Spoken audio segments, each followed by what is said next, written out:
तब स्नेह महात्माओं, हमारे मंदिर का विषय जो चल रहा है, जो विषय हमने उठा लिया, अगर उस विषय को चलाना चाहूँ तो बहुत लंबे तक हम समय तक चला सकते हैं। मंत्र जाप की आराधनाओं का हमारा समय चल रहा था, लेकिन मंत्र जाप से हम और आगे बढ़ने का भी प्रयास करेंगे। आप विचार करके रखना, मंत्र जाप करने जब भी हम बैठते हैं तो रक्षा और सुरक्षा के साथ हम 2-4 बातों का और ख्याल रखें। जहाँ पर भी हम मंत्र जाप करने बैठ रहे हैं, उस स्थान पर वहाँ के देवताओं का आह्वान करें कि मैं आपके स्थान पर जाप करने के लिए बैठ रहा हूँ, मुझे आप सहयोग देना। आप जब जाप शुरू करें तो आप अपने कुल परंपरा के देवताओं का भी आह्वान करें कि मैं इस जाप की, इस मंत्र की सिद्धि करने के लिए बैठ रहा हूँ, मुझे आप सहयोग देना। आपके मंदिर के रक्षक जो भी देवी देवता हैं, उनका भी एक आह्वान करें। जो भी हमारे मंदिर के मूल नायक भगवान हैं, उनके रक्षक देवी देवता हैं, वो भी हमें सहयोग करना। हम इस जाप को, आराधना को, साधना को करने के लिए बैठ रहे हैं। आप विचार करना, आपके जीवन के कोई गुरु हैं तो आप उनके गुरु से भी, अपने गुरु से भी एक बार उनके भी रक्षक देवी देवताओं का आह्वान करना। और आपके स्वयं के भी कोई रक्षक देवी देवता हैं, उनका आह्वान करने के बाद ही जाप आराधनाओं में हमें सबको बैठना चाहिए।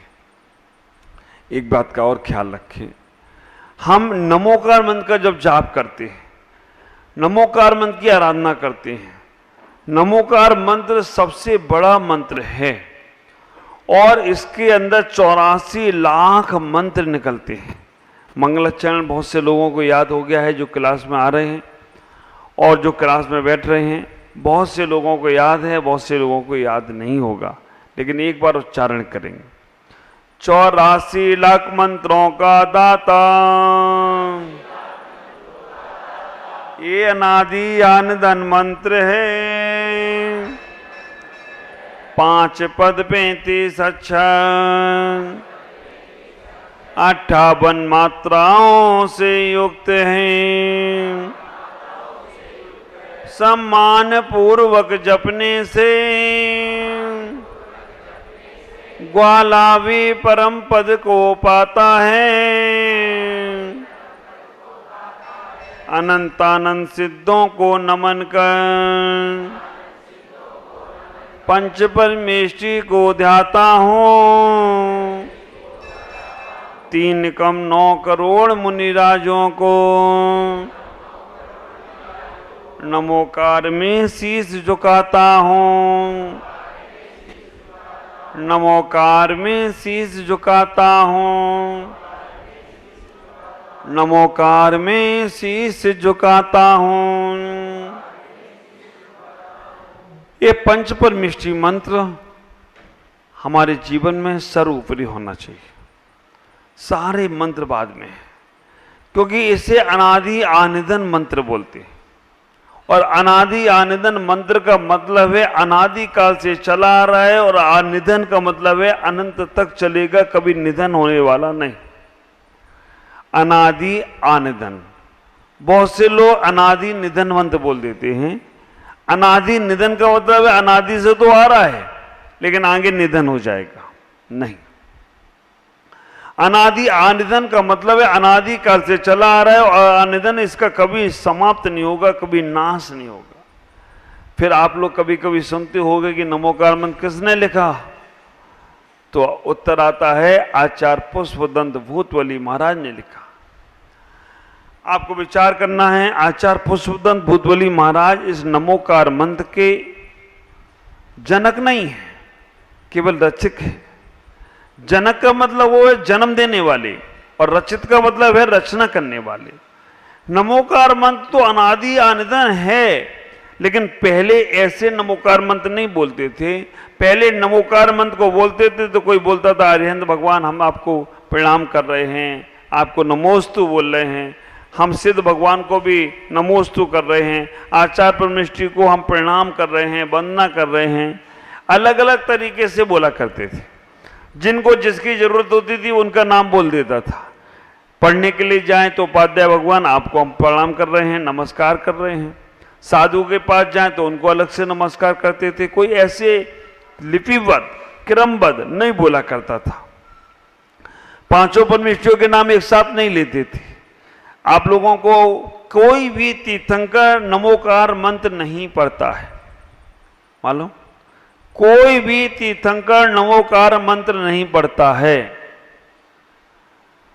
आप कहोगे महाराज पारसनाथ ने तो नमोकार मंत्र सुनाया था धरणेन्द्र को, पारसनाथ ने नमोकार मंत्र सुनाया था पद्मावती को, नाग नागिन को सुनाया था। नहीं, दो प्रकार के उल्लेख मिलते हैं। एक जगह उल्लेख मिलता है कि उन्होंने नमोकार मंत्र सुनाया। ये आजकल के जो कवि लोग हैं अपनी पूजाएं, आरती या जो भक्ति या और कुछ चालीसा लिख दिया, उनमें उन्होंने कह दिया नमोकार मंत्र सुनाया था। लेकिन आगम बोलता है तीर्थंकर कभी भी नमोकार मंत्र नहीं बोलते। दीक्षा लेते हैं उस समय भी नहीं बोलते। और आपको आश्चर्य होगा कि अगर तीर्थंकर के सामने मुनि दिख जाएं तो मुनि को प्रणाम नहीं करती। घर में गृहस्थ अवस्था में अगर तीर्थंकर महाराज जा रहे हैं और कहीं रास्ते में मुनिराज मिल गए तो वो सबको बोलेंगे जाओ नमस्कार करो, लेकिन खुद नहीं हाथ जोड़ेंगे। ये उनका अभिमान नहीं है, इनका स्वाभिमान है, इनकी एक नियोगता है। एक ऐसा प्रसंग आया है किसी तीर्थंकर के समय में, आज तीर्थंकर भगवान चले जा रहे थे, सामने से मुनिराज आए तो उन्होंने सबको भेजा लेकिन खुद नहीं गए वहां पर। ये उनका अभिमान नहीं था, लेकिन एक नियोगी है तीर्थंकर, किसी के सामने हाथ नहीं जोड़ते। आप विचार करके रखना, तीर्थंकर अरहंतों को भी हाथ नहीं जोड़ते। आचार्योपाध्याय साधु को कैसे जोड़ेंगे? तीर्थंकर जब दीक्षा लेते हैं तो केवल नमः सिद्धेभ्य बोलकर इन पालों को उखाड़ देते हैं, केशलोच कर लेते हैं। आप विचार करना, केशलोच साधु का एक मूल गुण है। 2 महीने में, 3 महीने में, 4 महीने में कब केशलोच हो जाए कोई भरोसा नहीं। 2 महीने हो गए इनके, पता नहीं कब निकल जाएंगे। लेकिन विचार करके रखना, जब तीर्थंकर केशलोच करते हैं, पंचमुष्टि केशलोच करते हैं, पूर्व दिशा से बाल एक बार में उखाड़ते हैं, पश्चिम से, तो नमः सिद्धेभ्य।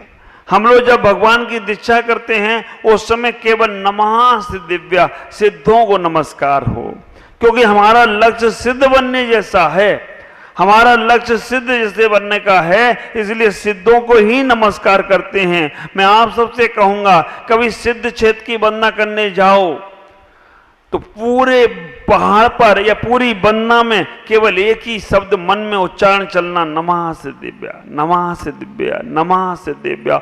मौन पूर्वक जितनी माला, कई बार तो आप लोगों को माला के वो खटका दे दिए जाते हैं, है ना, खट खट खट खट, मन लगा तब तक खटखट और मन नहीं लगा तब तक खटखट, झटपट हो जाता है, वहीं छोड़ देते हो जाप को, पता ही नहीं कब अधूरी हुई वो कब पूरी हुई। लेकिन फिर भी चलते फिरते हम जो जाप कर रहे हैं, चलते फिरते हम भगवान का नाम स्मरण कर रहे हैं, नमः सिद्धेभ्य बोलते हुए हम करते रहना चाहिए।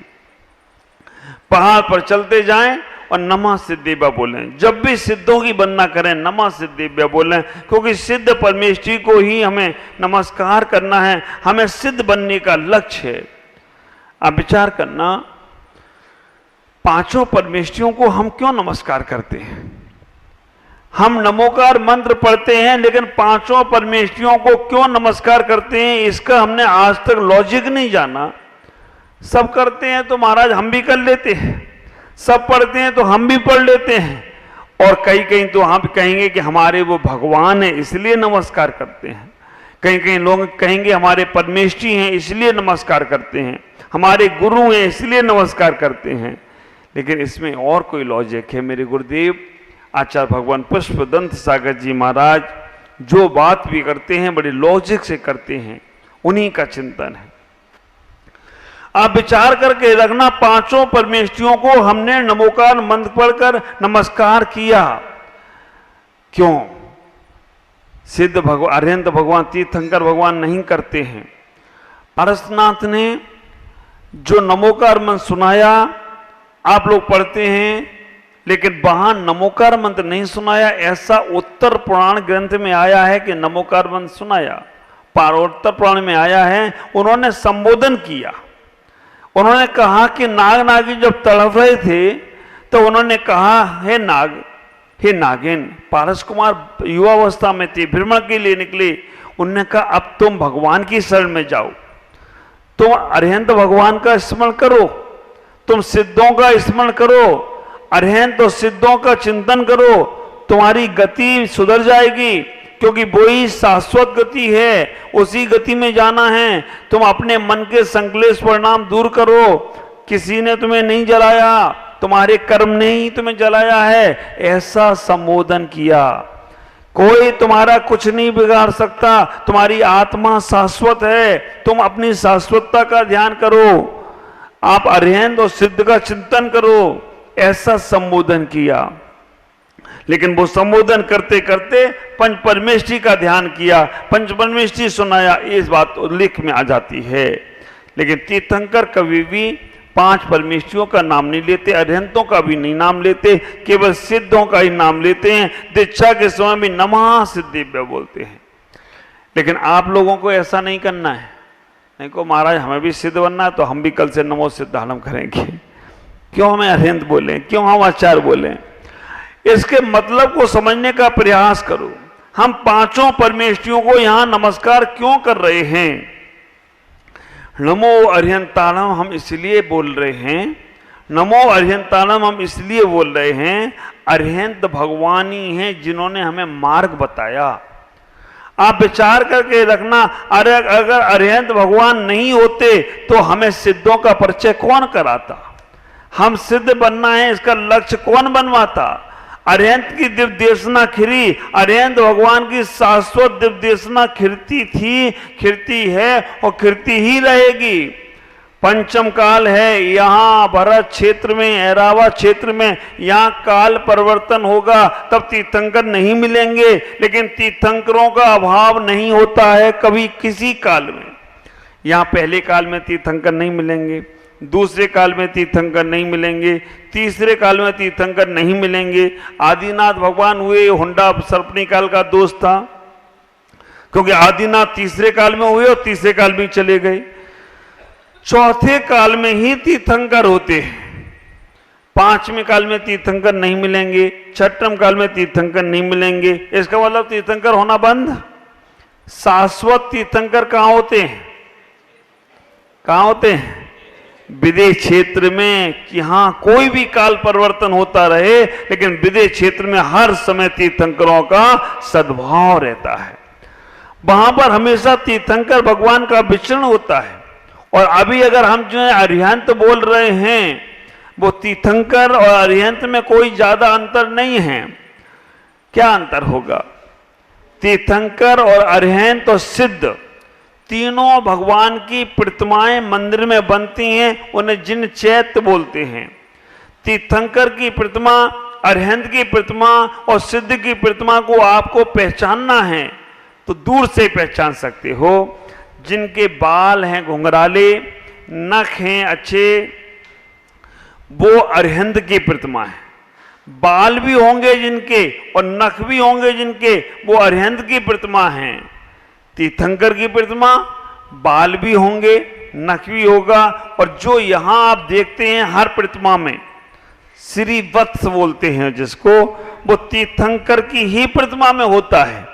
लेकिन आजकल हम शिल्पी को बता नहीं पाते हैं और हमें भी नहीं मालूम पड़ता है, तो हम लोग अरिहंत की प्रतिमा में भी श्रीवत्स बनवा देते हैं। भारत की प्रतिमा में श्रीवत्स है क्या? बाहुली की प्रतिमा में है क्या? हाँ, बाहुली की में नहीं है। तो विचार करना, अब ये हमारी मिस्टेक है। भरत भगवान को 1008 लक्षण नहीं थे शरीर में, और ये श्रीवत्स एक लक्षण है। लेकिन अब मिटाने मत लग जाना कल से रोज, नहीं तो गड़बड़ हो जाए। तुम कल से लगो भगवान हम श्रीवत्स मिटाने को चले, नहीं। अब जी हो गया सो हो गया। लेकिन आगे जब भी आप लोगों को एक विज्ञान, बस मूर्ति का विज्ञान मालूम होना चाहिए। जब कोई अरिहंत भगवान की मूर्ति के लिए आप जाएं, भगवान राम अरिहंत भगवान थे, भरत अरिहंत भगवान थे, हनुमान अरिहंत भगवान थे, लव और कुश अरिहंत भगवान थे। 5 पांडव में 3 पांडव अरिहंत भगवान थे। आप विचार करना, जब इनकी मूर्ति बनवाएं तो श्रीवत्स नहीं होगा। अरिहंत की मूर्ति में श्रीवत्स नहीं, तीर्थंकर की प्रतिमा में घुंघराले बाल होंगे, नख होंगे, श्रीवत्स होगा और नीचे चिन्ह भी होगा। अरिहंत की प्रतिमा में चिन्ह भी नहीं होता है। भारत की प्रतिमा में कोई चिन्ह है क्या? लेकिन आजकल लोग भारत का नक्शा बनाने लग गए, इतना सीमित कर दिया भाई अरिहंत को। अरिहंत तो पूरे विश्व के अरिहंत होते हैं, लेकिन फिर भी चलो कोई बात नहीं, भारत से भारत बना है इसलिए हमने भारत का चिन्ह लगा दिया, बना दिया। और सिद्धों की प्रतिमा के लिए जो हम जाएंगे तो विचार करके रखना, सिद्धों की प्रतिमा के लिए जाएंगे तो सिद्धों की प्रतिमा में बाल भी नहीं होंगे, नख भी नहीं होगा, चिन्ह भी नहीं होगा, अष्ट प्रातिहार भी नहीं होगा। अब विचार करना, आजकल तो हम प्रतिमाएं बिल्कुल नई यूनिक तरीके से बनाने लग गए। नहीं, पहले की प्रतिमाएं आप पुराने तीर्थों पे जाके देखो, जितने पुराने तीर्थ होंगे वहां पर जाकर देखोगे तो हर प्रतिमा में उनका वैभव दिखेगा, भगवान का वैभव। राजा जाए और राजा का वैभव ही न हो। ख्याल करके रखना, राजा जब निकलता है तो उसका वैभव उसके साथ चलता है। तो हमारे अरिहंत भगवान का वैभव क्या है? अष्ट प्रातिहार। आप विचार करके रखना, 8 प्रातिहार भगवान की प्रतिमा में होते हैं। और आजकल नहीं बन रही, आजकल तो विदाउट भगवान बीतरागी हैं। अब उनकी प्रतिमा में अष्ट प्रातिहार की जरूरत क्या है? ख्याल करना, कई बार हमारे मन में विचार आने लगते हैं इस प्रकार से, कई बार हमारे मन में विचार आ जाते हैं, बाहुबली की प्रतिमा में अगर बेल लिपटी हुई है तो बाहुबली भगवान का की, पारसनाथ की प्रतिमा में फन लगा हुआ है तो पारसनाथ का की, क्योंकि पारसनाथ की प्रतिमा में फन लगा है वो मुनि अवस्था की प्रतिमा है। बाहुबली भगवान की प्रतिमा में बेल लगा है, वो भगवान बाहुबली मुनि अवस्था में बेल चढ़ी थी, अरिहंत बनने के बाद चढ़ी नहीं। मुनि बनने में ही तो अवसर हो सकते हैं, लेकिन अरिहंत बनने के बाद जैसी केवल ज्ञान प्राप्त होगा, केवल ज्ञान के बाद फन नहीं था भगवान के ऊपर, ये सही है। बाहुबली भगवान को जैसी केवल ज्ञान हुआ, बेल नहीं थी।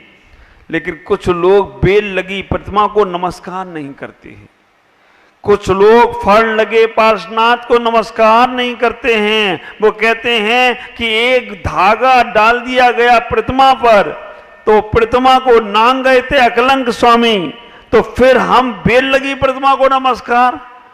अरे तुम्हारी बुद्धि, विचार करना एक बार, आप बेल को नमस्कार कर रहे हो या प्रतिमा को नमस्कार कर रहे हो? अगर तुम्हें बेल और फन दिख रहे हैं तो तुम भगवान को देख ही नहीं सकते हो। ये बेल और प्रतिमा पे फन लगा है, ये भगवान का वैभव दर्शाने के लिए लगा है। तुमने अष्टप्रातिहार का वैभव तो खत्म कर दिया, लेकिन भगवान के जो ऊपर ये अक्षय, शाश्वत जो अक्षय है वो खत्म नहीं कर पाए, वो तो तुमने लगा के रखा है। लेकिन कुछ लोग बाहुबली की प्रतिमा को भी बिना बेल की भी लगाते हैं और कुछ लोग बिना फन के पार्श्वनाथ भी खड़े करते हैं।